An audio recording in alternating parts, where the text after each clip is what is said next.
আসসালামু আলাইকুম। আজকের ভিডিওটি স্পেশালি তাদের জন্য যারা হাঁসের খামারি বা নতুন হাঁসের খামারি হতে চাচ্ছেন অথবা শখ করে বাড়িতে হাঁস পুষছেন। আজকের ভিডিওতে আমরা জানব হাঁসের সবচেয়ে বড় মহামারী রোগ, সেটা হচ্ছে ডাক প্লেগ। আর ডাক প্লেগ যদি হয়ে যায় সেখান থেকে ফিরে আসার কোনো উপায় নেই। তবে এর থেকে আপনার পোষা হাঁসকে রক্ষা করতে চাইলে আপনাকে একটা পদ্ধতি ব্যবহার করতে হবে, সেটা হচ্ছে ভ্যাকসিনেশন। আজকের ভিডিওতে থাকছে ভ্যাকসিনেশনটা কী এবং কিভাবে এই ভ্যাকসিনটা দেওয়া হয় সেই বিষয়ে।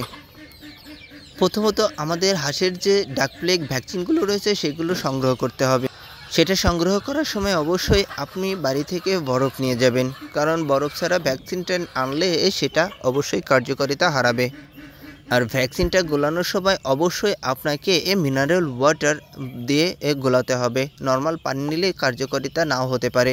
এর জন্য আপনাকে যে কাজটা করতে হবে, আপনি একটা সিরিঞ্জ নেবেন, সেখান থেকে 1 মিলি বা 2 মিলি পানি এভাবে ভিডিওতে দেখানোর মতো করে দিয়ে ঝেঁকে নিতে হবে। তবে খুব বেশি জোরে ঝাঁকাবেন না এবং খুব বেশি ঝাঁকাবেন না। সিরিঞ্জ দিয়ে পানি ঢোকালে করলেই হয়ে যাবে ইনশাল্লাহ।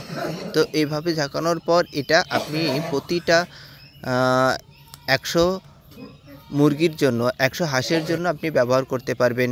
বিশেষ করে এভাবে করে নিয়ে 100 মিলি পানিতে আপনি এটি সুন্দরভাবে গোলাবেন। 100 মিলি গোলানোর পর প্রত্যেকটা হাঁসের জন্য আপনি 1 মিলি করে বা 1 সিসি করে পুশ করতে পারবেন।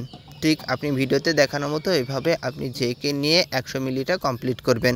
বাস এভাবে করার পর আপনাকে অবশ্যই আপনার যে সিরিঞ্জ থাকবে সেখান থেকে প্রত্যেকটা হাঁসের জন্য আমাদের 1 মিলি করে প্রবেশ করতে হবে।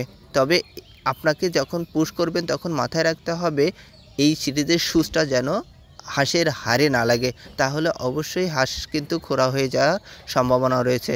প্রথমত আপনি এভাবে হাত দিয়ে বুড়ো আঙুল দিয়ে চাপ দিলে মাংসটা একটু সাইডে চলে যাবে।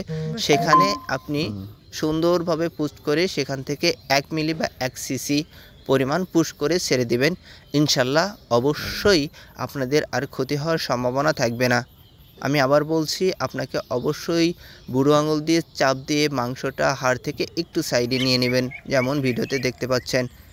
এবং সেখান থেকে যদি সুন্দরভাবে আপনি হাঁসের ভ্যাকসিনগুলো পুশ করেন তাহলে কোনো বিপদ হওয়ার সম্ভাবনা থাকবে না। তবে এখান থেকে বাঁচার একটাই উপায়, সেটা হচ্ছে ভ্যাকসিনেশন। ভিডিওটি যদি ভালো লাগে এবং দরকারি মনে হয় তাহলে অবশ্যই আপনারা ভিডিওটিকে লাইক কমেন্ট শেয়ার করে ছড়িয়ে দেওয়ার জন্য অনুরোধ হচ্ছে। দেখা হচ্ছে পরবর্তী ভিডিওতে। আল্লাহ হাফেজ।